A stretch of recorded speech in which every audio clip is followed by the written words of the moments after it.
Saúde os irmãos com a paz do Senhor Jesus. Estivemos aqui adorando o nome do Senhor, bendizendo o Senhor. Agradeço toda a igreja que se fez presente. Estaremos agora ouvindo a palavra do Senhor.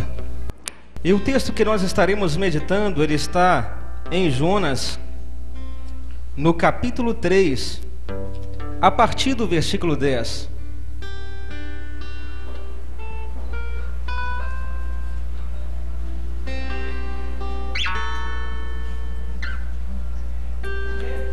Jonas, capítulo 3, versículo 10. Quem trouxe a sua Bíblia, compartilha com aquele irmão, aquela irmã que está do seu lado. Se for preciso, saia do seu lugar, compartilhe com o seu irmão. Aqui nós estamos em família, amém? Jonas, está certo que é um pouquinho difícil de achar.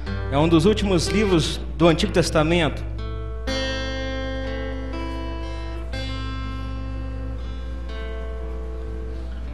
Nos diz assim a palavra do Senhor: E Deus viu as obras deles, como se converteram do seu mau caminho. E Deus se arrependeu do mal que tinha dito lhes faria, e não o fez. Mas desgostou-se Jonas extremamente disso, e ficou todo ressentido. E orou ao Senhor e disse: Senhor, não foi isso o que eu disse, estando ainda na minha terra? Por isso me preveni fugindo para Tarsis, pois sabia que és Deus piedoso, misericordioso, longânimo e grande em benignidade, e que te arrependes do mal. Peço-te, pois, ó Senhor, tira-me a minha vida, porque melhor me é morrer do que viver. Disse o Senhor: é razoável esse teu ressentimento? Amém? Podem tomar o seu assento. É uma passagem bíblica que tem deixado uma interrogação na vida de muita gente. E eu tenho observado vários pregadores pregando a respeito de Jonas, e nos dá uma impressão de um Jonas medroso e covarde. Todas as vezes que nós ouvimos alguém falar a respeito de Jonas, logo vem à nossa mente o profeta fujão. Desde que éramos meninos na escola já líamos a respeito de Jonas. Tudo que a palavra Jonas significa na nossa vida é alguém que não encarou de frente o propósito de Deus, alguém que fugiu de Deus e alguém que era medroso. Eu quero te dizer que isso está errado. Quero te dizer que as pessoas leram o primeiro e o segundo capítulo de Jonas e se esqueceram de continuar lendo e chegarem no capítulo 3 e capítulo 4. Jonas, ele é citado na Bíblia no período do reinado de Jeroboão II. Nós vemos lá no livro de Reis acerca do profeta Jonas. Jonas, ele era contemporâneo de Jeroboão II. E assim como todo o povo de Israel tinha um certo impasse, uma certa diferença com o povo assírio. Quando nós lemos o capítulo 1, nós vemos que Deus disse: Jonas, levanta-te e vai para Nínive, prega contra a grande cidade de Nínive. Jonas então se levanta, ele pega o caminho oposto e vai para Tarsis. E aí cria na nossa mentalidade uma interrogação enorme: mas por que Jonas foi para Tarsis? E alguns, de uma forma irresponsável, têm jogado para a igreja que era porque os assírios era um povo muito destemido. Bem verdade que era. Os assírios, eles viviam de dominar os outros povos em guerra. Enquanto os outros povos da antiguidade, eles semeavam, colhiam. A função dos assírios era entrar em guerra com esses povos, dominá-los e começar a cobrar deles tributos. E ai deles se não pagasse. O povo assírio, quando encontrava alguém na guerra, eles eram bárbaros. Eles cortavam os pulsos das pessoas, cortavam os pés, gravavam suas línguas na terra, desfolavam o corpo da pessoa em vida. Diz de um rei, e quando ele foi cercado pelo povo assírio, ele ficou ali isolado, Quando ele viu que não dava mais, ele teria que se render, ele disse: eu me rendo, com um único acordo, que não haja derramamento de sangue. E o rei fez isso pensando que iria se escapar juntamente com o povo, que eles iriam pelo menos ter vida. E o rei da Síria fechou o acordo e disse: sim, se você se entregar, se o seu reino passar a ser meu, não haverá derramamento de sangue. Logo após o acordo e logo após a rendição, todos foram enterrados vivos. O reino assírio era conhecido na antiguidade como um povo bárbaro. Mas quem estava para ser dominado? Quem estava ali para dar tributo? Quem era o próximo da listagem, senão Israel? E eu quero que você entenda que a partir do momento em que Jonas era um israelense, era da descendência de Abraão, Jonas não queria jamais ver outro povo triunfando o seu povo. Jonas não queria jamais ver um outro povo vindo e fazendo atrocidades com o seu povo. Jonas, ele se sentia como um profeta de Deus em Israel, para entregar a mensagem de Deus em Israel, ver Israel se voltando para Deus e ver Deus erguendo a Israel, nunca os assírios. Quando Deus falou para Jonas: Jonas, vai e prega para Nínive. Diz para Nínive, diz para os assírios: eu tenho visto o comportamento deles sobre a terra, tenho percebido a maldade deles. Se eles não se arrependerem, eu destruirei Nínive.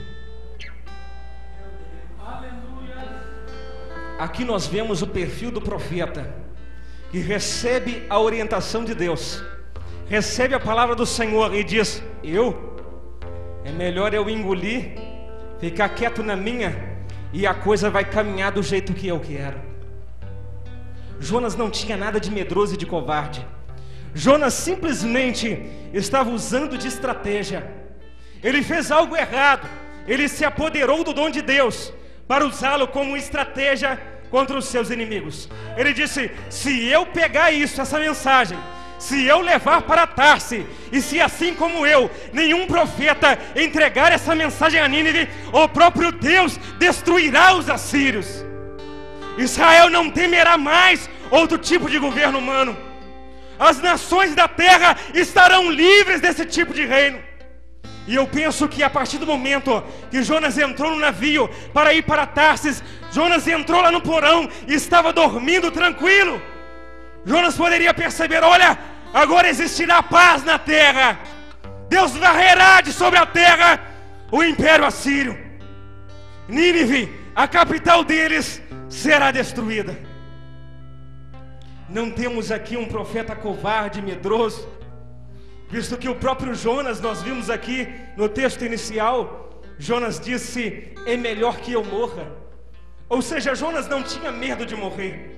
Quem pensa que Jonas tinha medo daquelas caveiras, daquelas cabeças que ficavam expostas em pirâmide antes de chegar ao Império Assírio, pelo contrário, o próprio Jonas disse para Deus: é melhor que eu morra, Senhor. Então quem não leu o livro de Jonas até o final, quem não chegou pelo menos no capítulo 3, versículo 10 a seguir, nunca vai entender porque é que Jonas escolheu sumir com aquela mensagem do mundo. E aí nós entramos em uma fase interessante da vida de Jonas. Jonas se escondeu e pensava que consigo esconderia aquela mensagem, e pensava que as coisas iriam acontecer da maneira dele. Aqui nós podemos trazer para a nossa vida muitos ministérios, pouco entendimento acerca da obra do Senhor. Muitas pessoas têm se apoderado do dom de Deus, têm se apoderado do cargo que Deus elevou. Na esfera social, lá fora, muitas pessoas se apoderam daquilo que Deus dá e começam a querer maquinar a obra de Deus para fluir o resultado delas, e esquecem que Deus não está usando elas como ponto, mas como vírgula. Se Deus quer para você que te use como ponto, vai te usar como ponto. Mas se é como vírgula, espere. Deus vai levantar alguém depois de você. E era isso que Deus estava fazendo com Jonas. Quando Jonas ia ser usado por Deus para ser uma vírgula, ele já queria dizer as mesmas coisas que o profeta Naum. Deus havia de levantar Naum como ponto. E Jonas achava, olha, é interessante eu chegar lá assim, mas com a mensagem de Naum. É interessante eu chegar para eles dizendo o seguinte: o Senhor é um Deus zeloso, que toma vingança. O Senhor toma vingança e é cheio de furor. O Senhor toma vingança contra os seus adversários, guarda a ira contra os seus inimigos. O Senhor é tardio em irar-se, mas grande em força, e ao culpado não tem por inocente. Deus ia fazer isso por meio de Naum. Jonas queria já ter calculado lá na frente, ter passado as fronteiras e ter sido feito como Naum. Jonas, ele queria que as coisas fluíssem do jeito dele, da maneira dele, no tempo dele, no propósito dele. E ele, assim como todo judeu do seu tempo, estava vivendo um relacionamento com Deus, tipo assim: a bênção do Senhor é para Israel e somente para Israel, e vamos ficar somente nisso aqui. E o Senhor é Deus só da gente. O Senhor está trabalhando por meio dos profetas, colocando para eles que não era só para eles. Havia uma promessa feita a Abraão, que em Abraão seriam abençoadas todas as famílias da terra. E é por isso que nós estamos aqui. Jonas não havia entendido isso. E Jonas pensou: vou engolir o rolo e Deus vai derrotar o império assírio. Teremos aqui uma disputa política. E muitos dos judeus ficaram amarrados a esse pensamento e já não levaram a obra de Deus avante. Já não lembraram mais que Deus havia de abençoar as nações da terra. Se nós observarmos, o Senhor tem dito a mesma coisa para nós como igreja. Estamos em um tempo onde as igrejas têm feito da obra de Deus algo só para si. Vamos a uma festividade, já não convidamos mais as pessoas da rua, já não nos interessamos mais em levar o Evangelho. Parece que o Evangelho de Deus é só para a nossa vida, é só para nós. E parece que se a gente não levar o Evangelho, Deus vai solucionar os nossos problemas pessoais. Estamos fazendo de Jonas o nosso lema. Estamos deixando de levar o Evangelho do Senhor mais avante, porque achamos que a obra do Senhor é só para nós. E homens que deveriam ser usados por Deus para pregar a palavra do Senhor, para levar essa chama mais avante, estão pensando: olha, se não for da minha forma, se não for da minha maneira, a coisa não vai fluir, eu não vou fazer. Se não for para beneficiar a minha igreja, eu não vou levar avante. Sendo que a palavra do Senhor diz que os pastores não devem apoderar de si o rebanho do Senhor, não devem tratar do rebanho do Senhor como sendo algo particular seu. Quando Jonas chegou com a mensagem, Jonas entregou a mensagem. O povo de Nínive, que era um povo cruel, um povo acostumado a fazer atrocidades, foi um povo que se rendeu ao Senhor. E o rei disse: ninguém come, ninguém bebe, ninguém faz nada. Hoje é um dia onde toda a nação, as crianças, os homens, as mulheres, os animais, não vão pastar, não vão comer, não vão fazer nada. Vamos buscar o Senhor Deus. Pela primeira vez houve uma pregação em Nínive. Pela primeira vez chegou algo novo na biblioteca que estava em Nínive. Havia uma biblioteca em Nínive, e o rei dizia: olha, tudo que circular em Nínive, tudo que circular em nosso império, eu quero que uma cópia venha para a minha biblioteca. Quando os arqueólogos encontraram essa biblioteca, Eles descobriram tantas coisas sobre as outras nações vizinhas.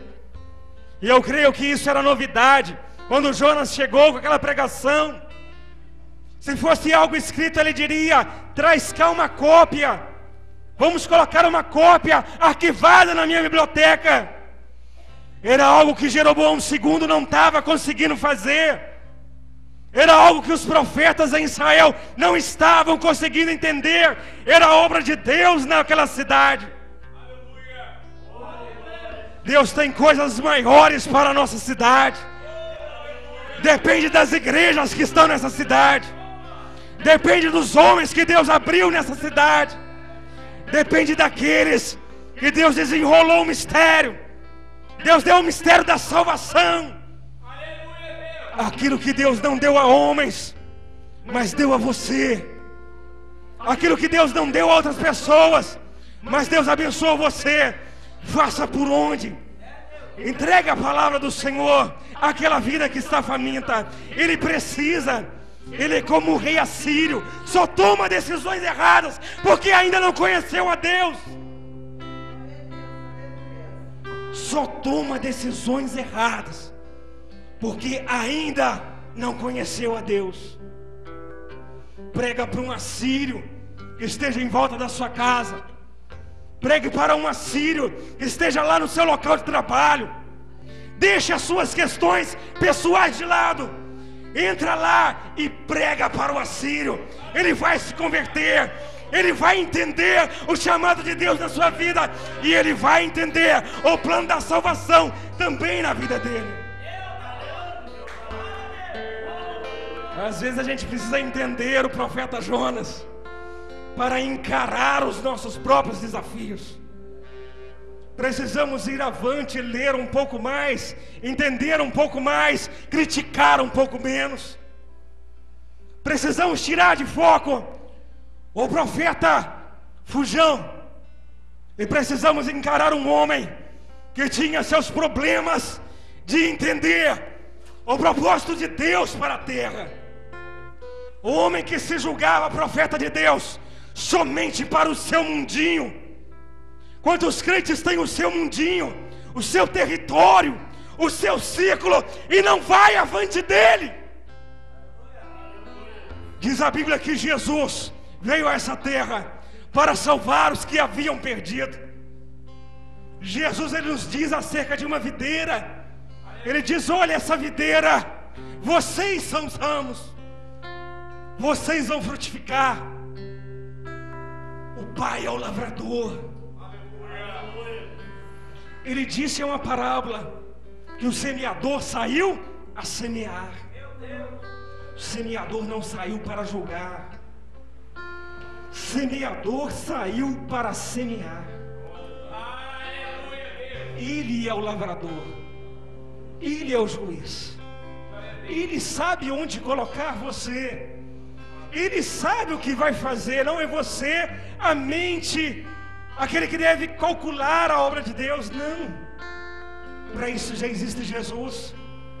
Parece que o que Deus estava querendo convencer Jonas é o mesmo que Paulo queria convencer a igreja quando disse: a mão não queira ser o pé não queira ser a mão. E também quando ele disse que o cabeça é Cristo. Tem muitos Jonas querendo ser o cabeça e querendo ser usado como Naum. O tempo de Naum ser usado vai chegar. Deus tem ministério para a vida de Naum. Respeite o ministério do seu irmão. Deus te chamou para Jonas, fique como Jonas. Deus te chamou para Naum, fique como Naum. Não queira interferir no ministério de Naum. E você, Naum, não tente interferir no ministério de Jonas. Deus chamou a cada um para fazer uma obra. De repente é o mesmo povo, é o povo de Nínive. Deus tem o dia de levar Jonas. Deus tem o dia de levar Naum. Queremos adiantar a obra do Senhor.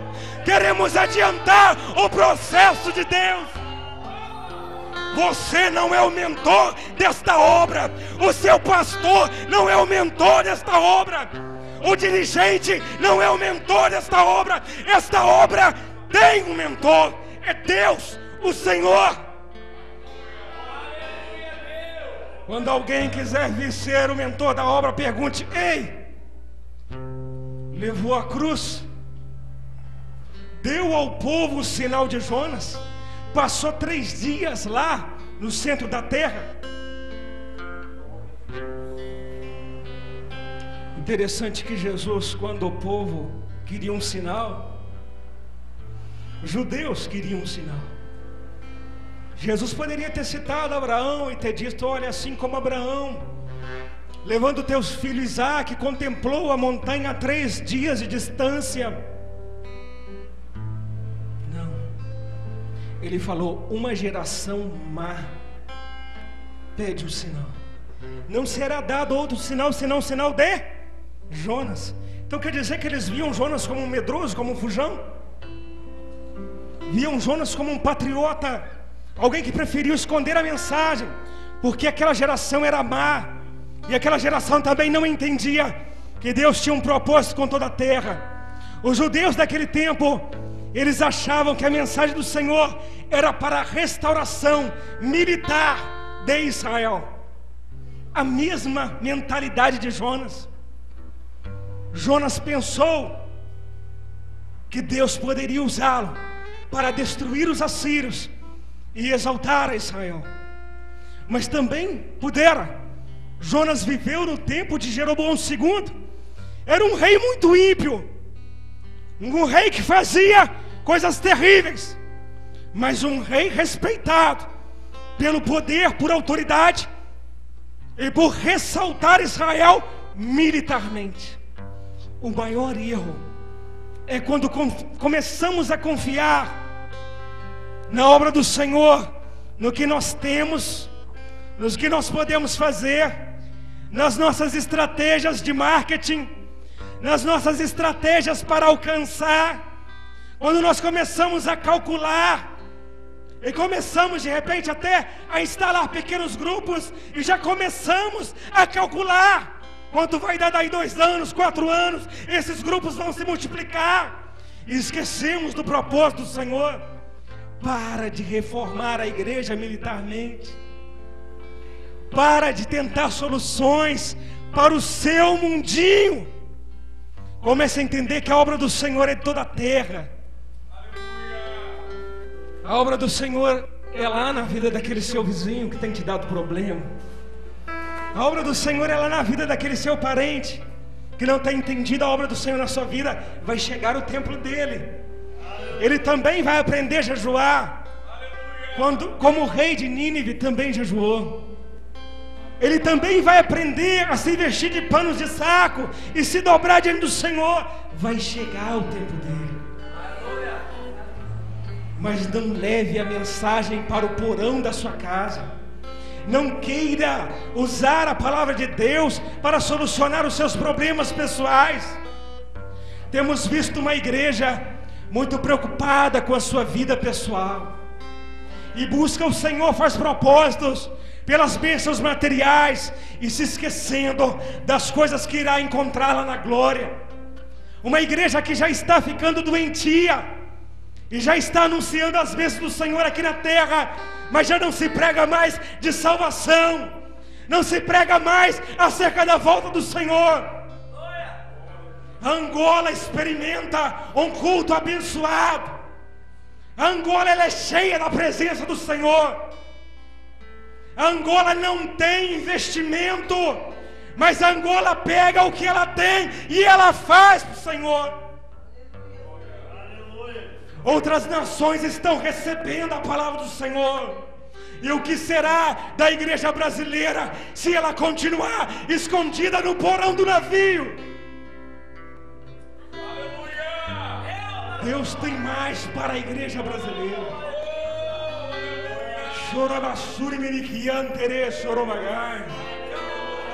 Às vezes a igreja brasileira tem sido como Jonas, tem se confrontado, tem buscado as bênçãos do Senhor, mas tem se esquecido que Ele é um celeiro missionário.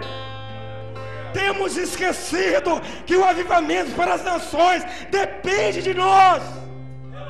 Nos acovardamos, guardamos a mensagem só para a nossa vida, trazemos ela no nosso peito, colamos ela no carro, falamos que Jesus é que deu as bênçãos para a nossa vida, colocamos lá no Face, mas investimos muito pouco para que Nínive venha a ser consolada. Tememos Nínive, essa aqui é a verdade.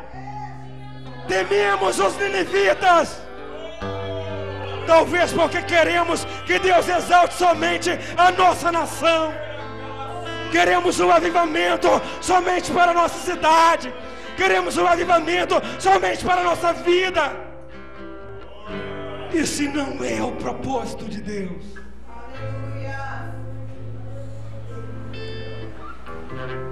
Se não aceitarem, se não ouvirem, Deus vai enviar Naum. É uma responsabilidade pessoal deles com Deus. Não se intrometa. Envie os Jonas, Brasil. Coloca os Jonas. Tá difícil? Coloca os Jonas. Tá complicado? Coloca os Jonas. A igreja está sem condição, faça o possível, mas coloque os Jonas. A igreja brasileira precisa se despertar, precisa se despertar para levar os Jonas. Mas os Jonas não podem olhar as questões pessoais. O Jonas deve ser trabalhado. No final que Jonas entrega a mensagem, Jonas diz: mas Senhor, não era isso o que eu estava prevendo quando eu ainda estava lá em casa. Glórias ao Senhor Jesus. Mas desgostou-se Jonas extremamente. Jonas não ficou meio triste, Jonas ficou arrasado. Desgostou-se Jonas extremamente, ia de confronto ao que Jonas trazia no seu coração. A realidade de Deus para Nínive, a conversão de Nínive, ia contra os propósitos que Jonas tinha colocado no seu coração. A palavra extremamente não está aqui isolada no texto, o contexto nos prova isso. Chegou um momento que Jonas sim fugiu, investiu o que tinha e fugiu. No termo jovem, Jonas vazou, perna para quem tem, porque Jonas estava extremamente preocupado com a questão pessoal. Eu quero convidar a igreja a se desfazer das questões pessoais.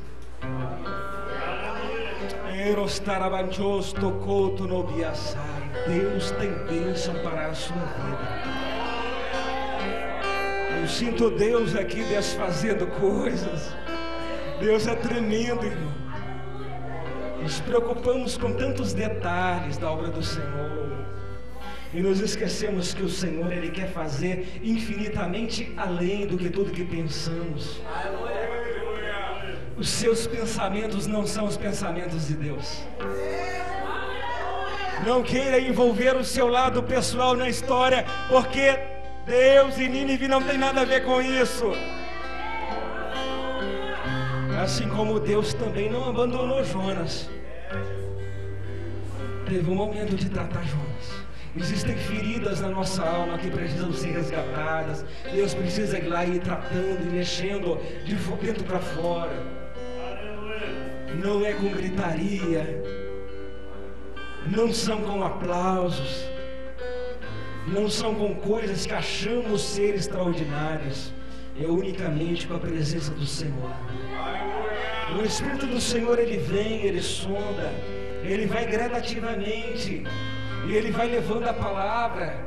E diz a Bíblia que a palavra de Deus, ela vai até a divisão das juntas, medulas, né? Alma e espírito.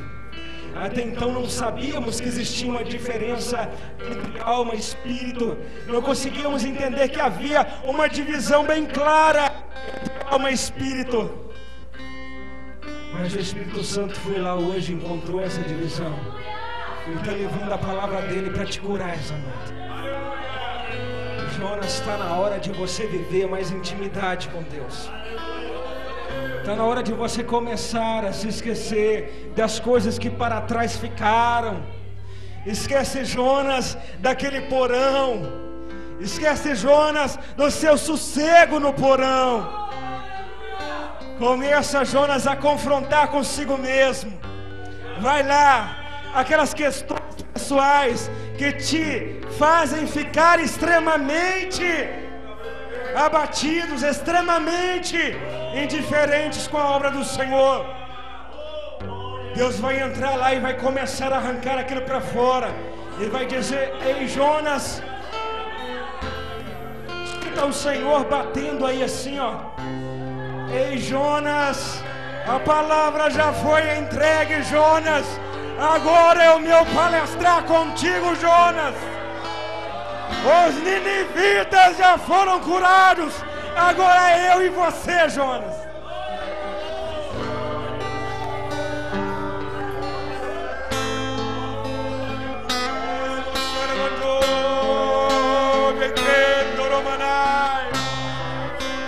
O Senhor tem um tempo para tratar contigo, Jonas. Entenda o propósito do Senhor para a sua vida, Jonas. Aleluia. Deus diz: Jonas, é assim, Jonas, que você pensa. Quando Jonas disse: eu quero morrer, eu não quero mais nada, eu quero só morrer, Senhor. Deus disse a Jonas: é acaso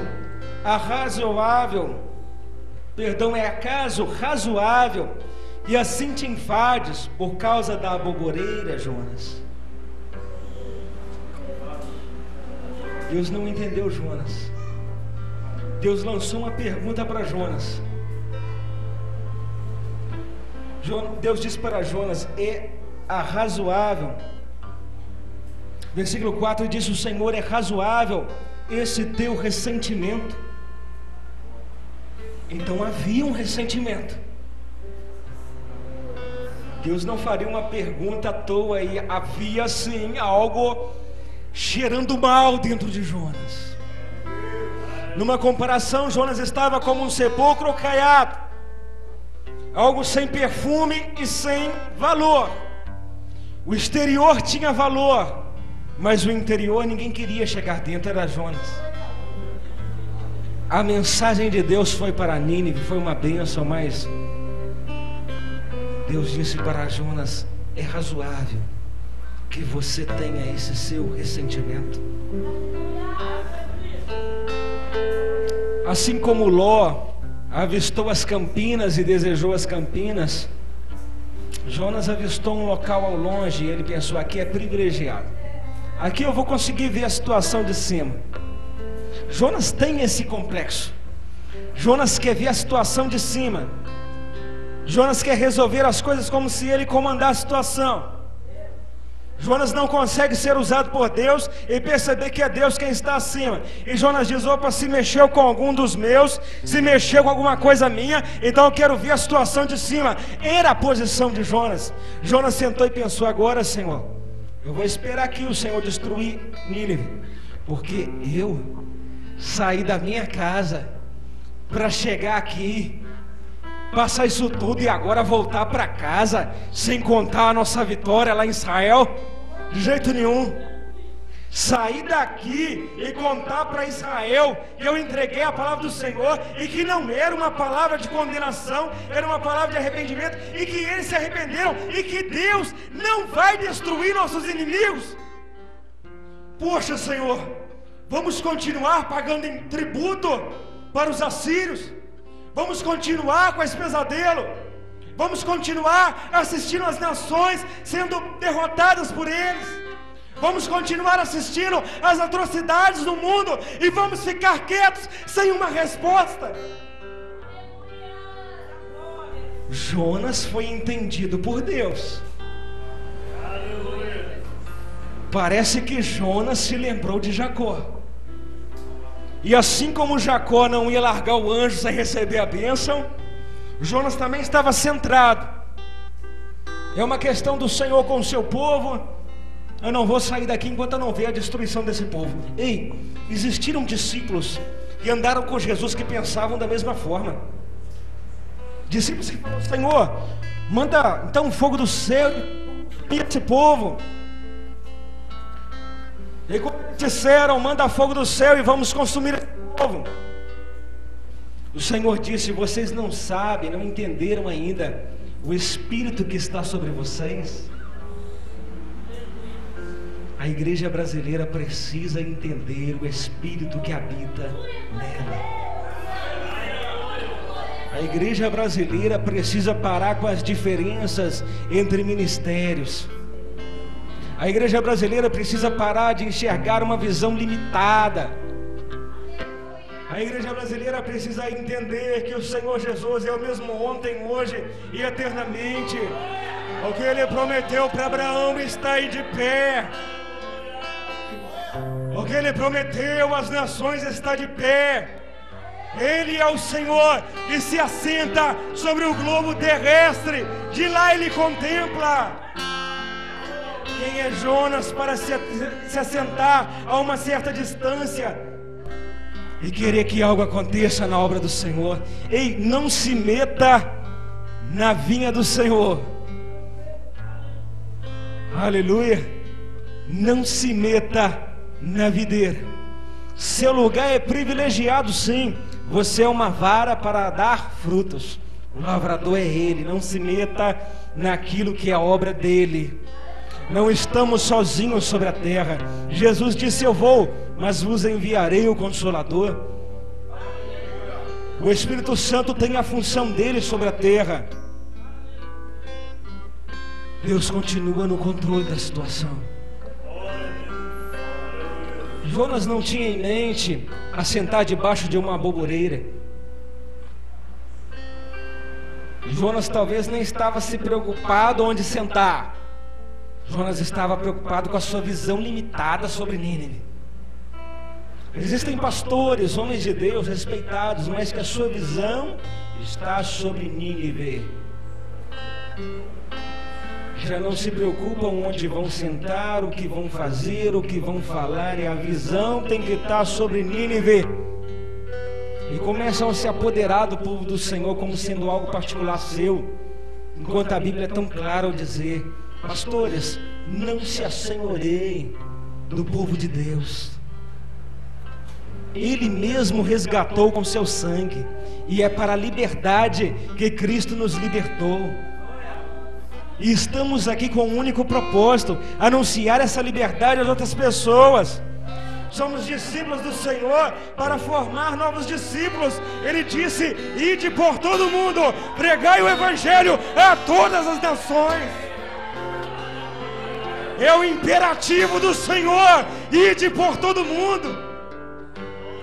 Não fique só em Nínive, e nem fique só em Tarsis, e não fique só no porão, e não fique só em Israel.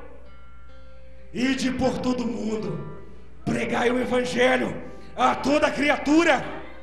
Quem crer e for batizado será salvo, quem não crer será condenado. Ei, quem vai condenar este povo? É você? Sou eu? Não. Aí já não é mais a missão da igreja. A missão da igreja é ir por todo mundo, anunciar o Evangelho, unicamente isso. Seja a vírgula, o ponto vem do Senhor. Seja Jonas na direção de Deus, pregando o arrependimento a Nínive, mas não queira estar na pele de Naum. Deus tem cada um para um chamado específico. Deus tem cada ministério para um chamado específico, mas a ordem geral é: ide e fazei discípulos de todas as nações, batizando-as em nome do Pai, do Filho e do Espírito Santo. Existe uma dimensão acima de nós, batizando-as em nome deles, não é em rótulo de igreja, não é em nome particular de um ou de outro. Não podemos nos assenhorar da obra dele. É uma grande visão, é uma visão mundial. Não dá para a sua igreja fazer sozinha, não dá para o seu pastor fazer sozinho. Se não dermos as mãos, Deus enviará outros, colocará no nosso lugar e eles darão as mãos. Se o Brasil não entender a obra do Senhor com as nações, Deus levanta outro. Se o povo brasileiro não voltar ao primeiro amor, a Angola já está no primeiro amor.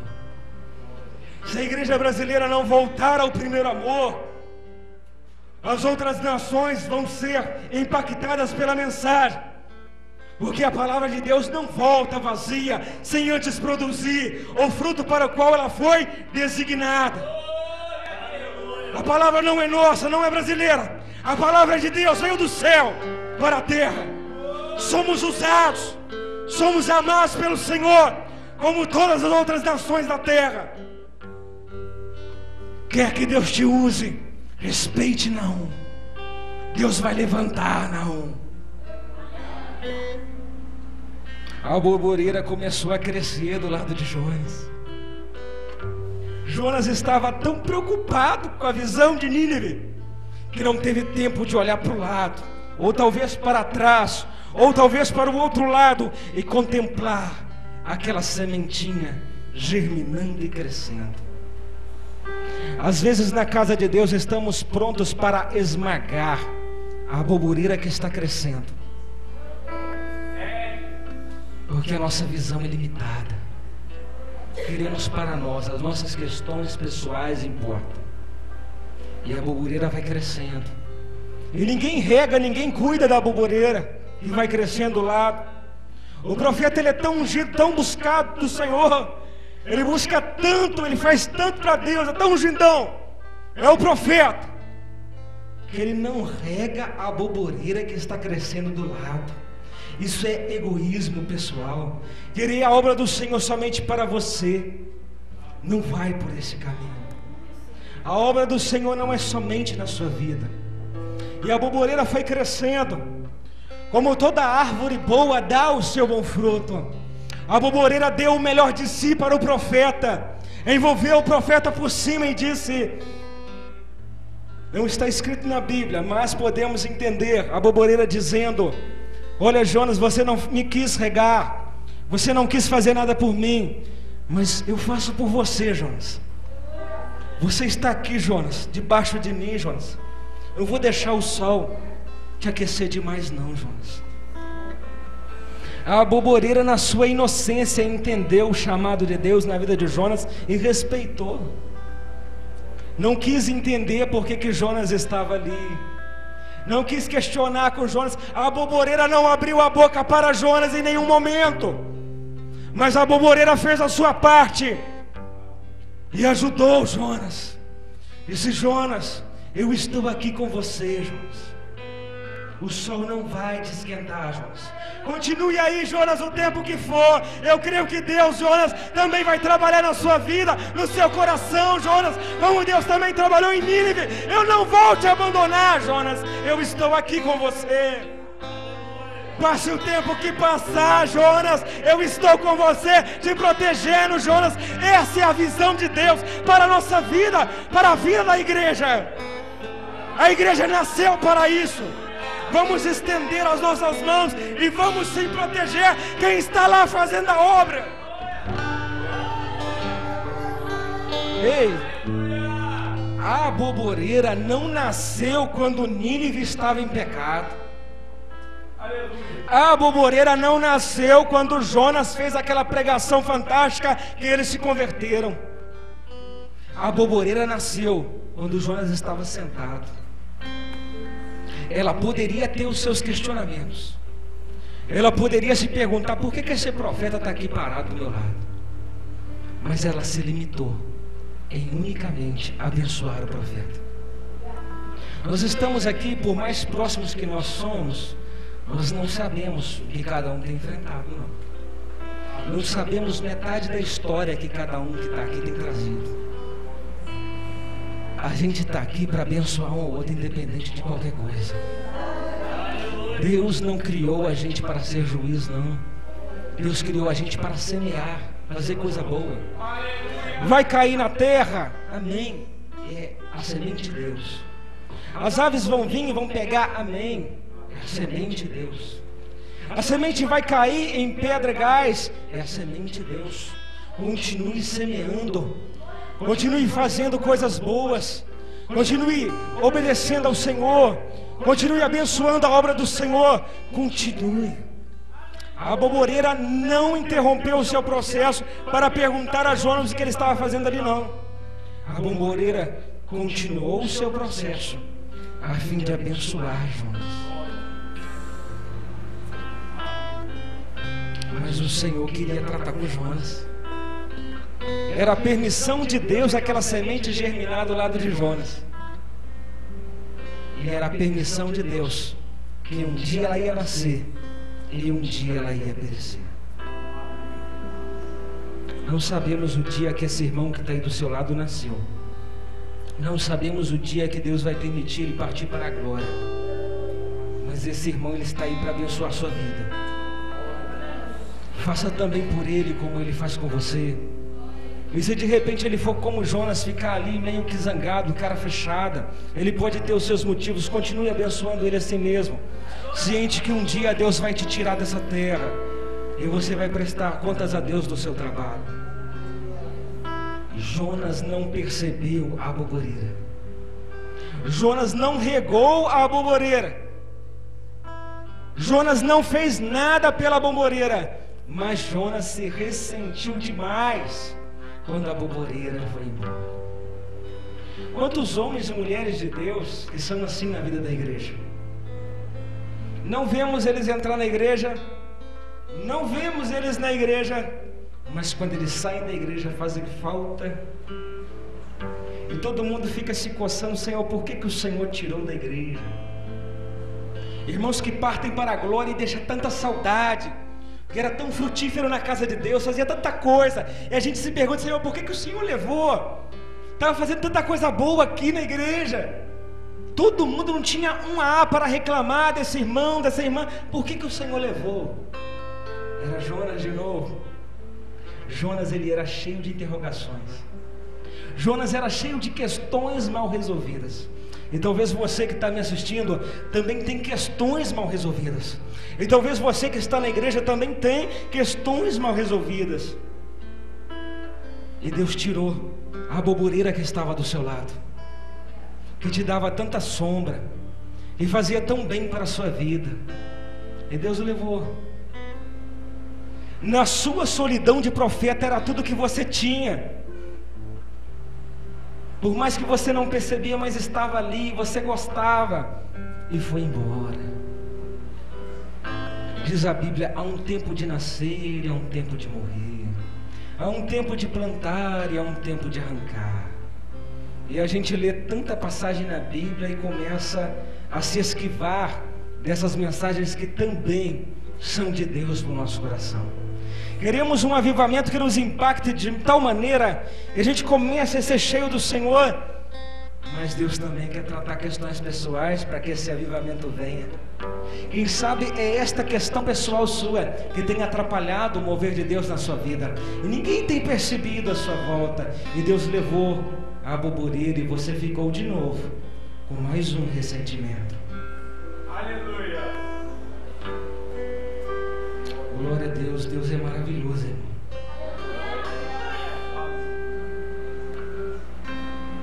Diz um hino da harpa: quando as flores desvanecem, não é? As glórias do céu, não é? Começam a brilhar. Era o momento de Deus brilhar no coração de Jonas, que estava há tanto tempo sem iluminação. A luz não penetrava mais na mente de Jonas. E a diferença era tamanha na vida de Jonas, que uma simples folhinha de aboboreira conseguiu impedir a luz, e quando ela foi tirada, a luz virou como que um tormento na cabeça de Jonas. Quando a luz de Deus começa a adentrar dentro de uma vida que estava na igreja, mas estava fechada para os propósitos de Deus, parece que Deus está nos incomodando, parece que Deus, sabe, é algo grande demais, não suportamos. Calma, Jonas. Você ficou muito tempo debaixo da sombra, não percebeu a luz do sol. E Deus começa a tratar com Jonas, e Deus começa a deixar aquela luz e penetrando na mentalidade de Jonas, e Deus começa a ir abrindo o coração de Jonas, e começa a perguntar: Jonas, você agora está ressentido, Jonas? É caso razoável que assente enfades por causa da aboboreira, Jonas? Deus ficou muito tempo sem perguntar nada para Jonas. Os seus questionamentos são tantos que às vezes eles tentam inibir o questionamento de Deus para a sua vida. E no momento que os seus questionamentos cessam, a aboboreira que estava à sua volta é tirada, você já não tem mais em que confiar. Deus vem com os questionamentos dele para a sua vida. Teve um homem na Bíblia, Jó, passou uma experiência fantástica com Deus. E depois Deus começa, pergunta e pergunta e pergunta e pergunta. E Jó percebe que a posição de Jó diante de Deus é calado, porque não tinha respostas para dar a Deus. Se Deus resolve fazer isso com Jonas, Jonas se perderia em um silêncio. Jonas entenderia que ele era apenas profeta, nada mais do que isso.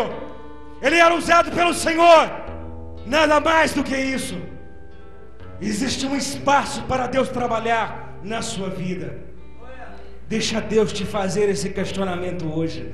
É razoável isso na sua vida? Deus é maravilhoso, irmãos. Quando a aboboreira vai embora, Deus ele vem. Quando aquilo que você era sua última esperança vai embora, Deus vem. E Deus começa a tratar com o profeta. E Deus faz uma pergunta ao profeta. É um dos poucos livros da Bíblia que termina com uma interrogação. E Deus diz assim para Jonas: tiveste compaixão da aboboreira, na qual não trabalhaste nem a fizeste crescer, que em uma noite nasceu e em uma noite pereceu, e não hei de ter compaixão da grande cidade de Nínive, em que estão mais de 120.000 homens, que não sabem discernir entre a sua mão direita e a sua mão esquerda, e também muitos animais.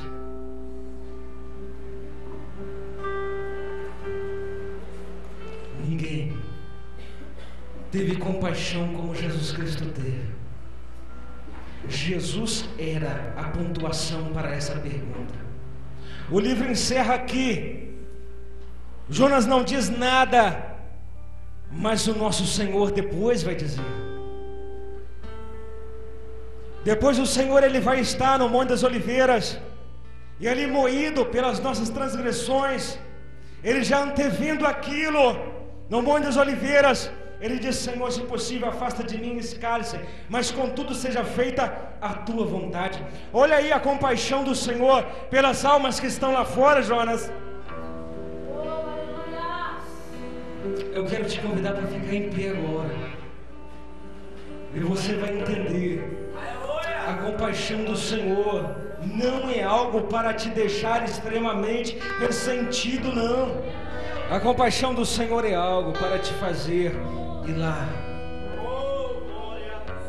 naquela boca de fumo agora, anunciar a palavra do Senhor. A compaixão de Deus é para ir agora lá, naquele hospital, visitar aquela pessoa que precisa ouvir a palavra do Senhor. A compaixão do Senhor vai muito mais do que nossos interesses pessoais. Quem somos nós diante da compaixão de Deus? A compaixão de Deus está lá naquela penitenciária lá. Você tem que entrar lá e anunciar a palavra do Senhor. A compaixão de Deus te espera onde você não faz ideia que ela esteja. Olha a compaixão de Deus na vida de Jonas. Olha Deus dizendo para Jonas: Jonas, sai desse caminho, Jonas. Não criei igreja para ficar atrofiada, não, Jonas. Questões pessoais, não, Jonas. Tira isso da sua mente. Senhor Jesus, nós te agradecemos. O Senhor é maravilhoso, Deus. O seu perdão, ó Deus, a sua graça, o seu amor é infinitamente maior. Nossa mentalidade é pequenininha, é passageira. Não nos deixe limitar a tua visão, Senhor. Não nos deixe, Senhor, limitar aquilo que é ilimitável. Ainda que o Senhor se limitou a estar num corpo humano, para que não fizéssemos limite à sua obra, Senhor. Mas muitos homens têm tentado colocar limites à obra do Senhor.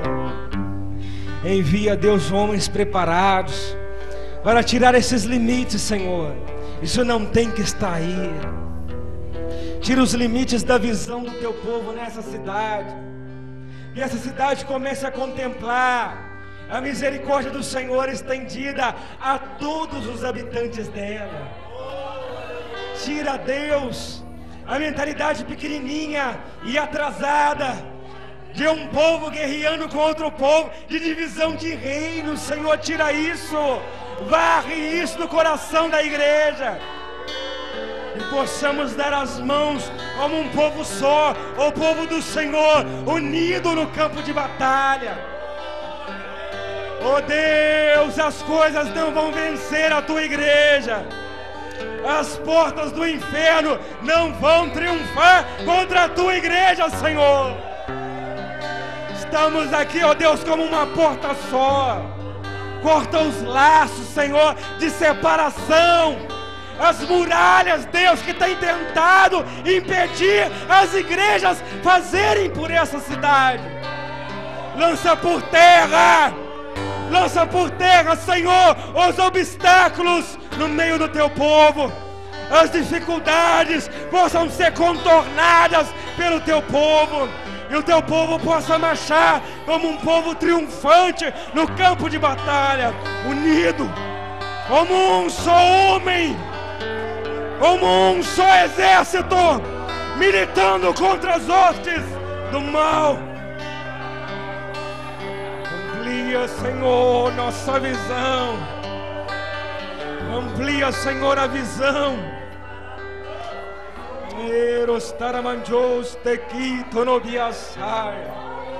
Envia, Senhor, o que for necessário e amplia a visão dessa cidade, Senhor. Ministérios sejam abençoados, batistas, assembleianos, presbiterianos, todo o povo de Deus da Quadrangular, da Metodista, da Maranata. O Senhor ama a todos, o Senhor escolheu a todos, cada um de uma maneira. Deus, amplia a nossa visão, e que as portas do inferno venham ser fechadas. As portas do inferno não venham triunfar contra a igreja brasileira. Entra, Senhor, nesta causa e abençoa, Deus, a nossa nação. Abençoa, Deus, de forma tal que possamos abraçar as outras nações e vivemos para o Senhor, e pregarmos para o Senhor, e fazemos a obra do Senhor. Oh Deus, eu amo os irmãos, oh Deus. Oh Deus, eu amo a obra do Senhor. Me ensina a respeitar a obra do Senhor. Me ensina a ter temor do Senhor, ó Deus, e respeitar a obra do Senhor na vida do meu irmão. Tire as diferenças, tire os nomes que têm se engrandecido, e que o nome do Senhor venha a ser tomado, o nome do Senhor venha a ser erguido, o nome do Senhor venha a triunfar na vida da igreja. Tira, Senhor, tudo. Limpa, Senhor, na nossa cidade, os reininhos, ó Deus, e que o reino do Senhor venha a ser estabelecido nela, e possamos dar as mãos uns aos outros. Dê a mão em quem está aqui do seu lado. Abençoa esse irmão, essa irmã. Diz para ele e ela coisas que você nunca disse antes. Abrace. Se você quiser sair do seu lugar e abraçar alguém, você é livre na casa de Deus para abençoar a qualquer um que está aí. Diferenças de roupa, diferenças de forma de entender a Bíblia, diferenças e diferenças e diferenças. E o povo senta aí cheio de coisas, tentando entender, cheio de problema pessoal, não são libertos, porque a igreja tem colocado mais diferenças e mais questões pessoais em cima deste povo do Senhor. Comece a orar, comece a decretar a bênção. Quem está no púlpito também, comecem a decretar a bênção. Comece a abençoar a vida do seu irmão. Senhor Jesus, o Senhor é maravilhoso, Deus. Obrigado, ó Deus, por tudo que o Senhor tem falado ao nosso coração. Obrigado, Deus, pelo dia em que o Teu Filho disse que seremos conhecidos como os Teus discípulos se amarmos uns aos outros. Que a igreja comece a resgatar de volta este amor. E o amor do Senhor que estava frio comece a ser aquecido, Senhor, no nosso coração, dentro de nós. Tira, Deus, toda a mágoa. Tira, Senhor, todo desentendimento. Tira, Senhor, tudo aquilo que tentou roubar a paz, o sono. Tira, Senhor, todas as diferenças. Tira, Senhor, tudo aquilo que tentou roubar o nome do Senhor do lugar em que é somente dele. Tira, Senhor, toda a trave dos nossos olhos e possamos enxergar a Tua glória, a Tua santidade, o Seu amor, a Sua paz que excede todo o nosso entendimento. Abençoa este ministério. Abençoe, Deus, os demais ministérios. Abençoa, Deus. E se tem algum Jonas aqui, Senhor, fala no seu coração. Cria em nós, ó Deus, um espírito reto, um espírito inabalável, Senhor. Cria em nós, ó Deus, um coração quebrantado e contrito. Quero chamar o meu amigo Marcos de Jesus para estar adorando ao Senhor. Enquanto isso, abraço com o seu irmão, se confraternize com ele. Se quiser pedir perdão, peça. Faça tudo aquilo que o Espírito quer fazer na sua vida. Dê um abraço apertado nele. Vamos adorar o Senhor. Ai, meu Deus. Deus tremendo. Quero que você comece a orar pelo irmão que está aí do teu lado neste momento. Comece a glorificar, comece a clamar, a dizer: Deus, eu sou importante nesta terra. O meu irmão também é importante nesta terra. Amplie a nossa visão, Deus. Que a nossa visão seja de missões. Que nossa visão, Deus, possa chegar a lugares distantes. Que possamos fazer a diferença neste mundo. Tu és tremendo e fiel, Deus. Quero voltar ao primeiro amor, Senhor. Às primeiras obras. Porque Tu és fiel.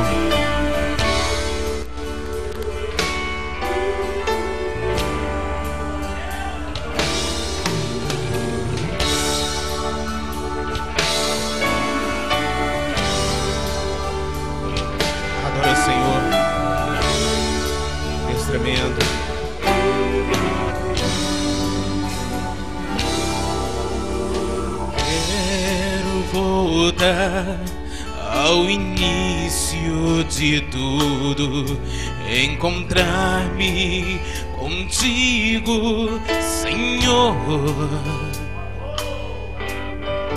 Quero rever meus conceitos e valores. Eu quero reconstruir. Vou regressar ao caminho, vou ver as primeiras obras, Senhor. Eu me arrependo, Senhor, me arrependo, Senhor, me arrependo, Senhor. Eu quero voltar ao primeiro amor,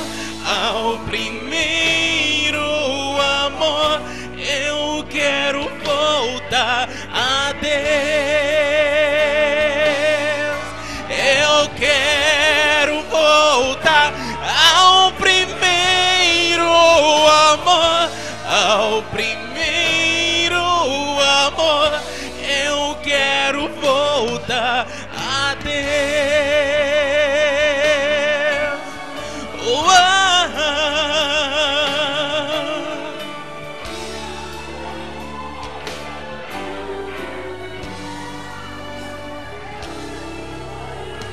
Quero voltar ao início de tudo, encontrar-me contigo, Senhor.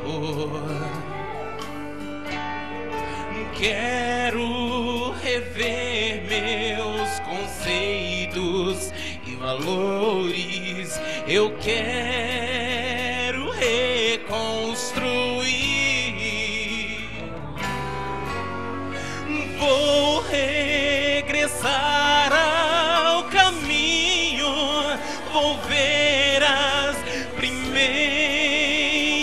obras, Senhor.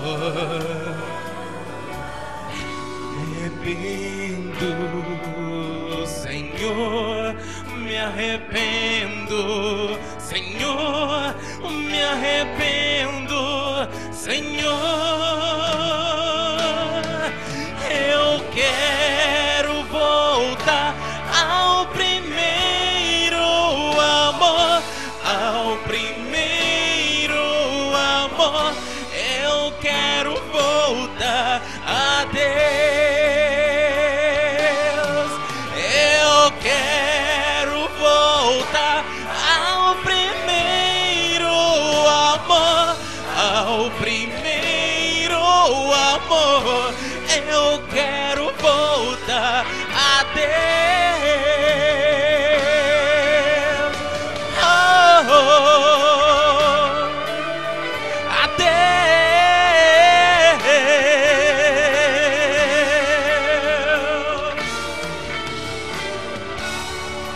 Tu és fiel, Senhor. Tu és fiel, Senhor.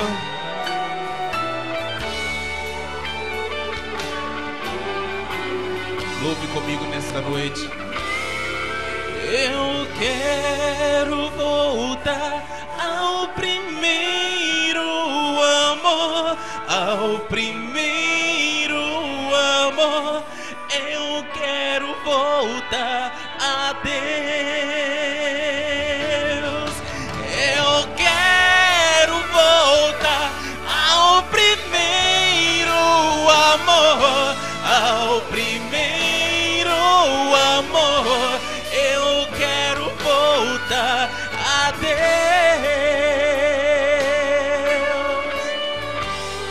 Oh, a Deus, a Deus. Glorificado seja o teu nome, Senhor Jesus.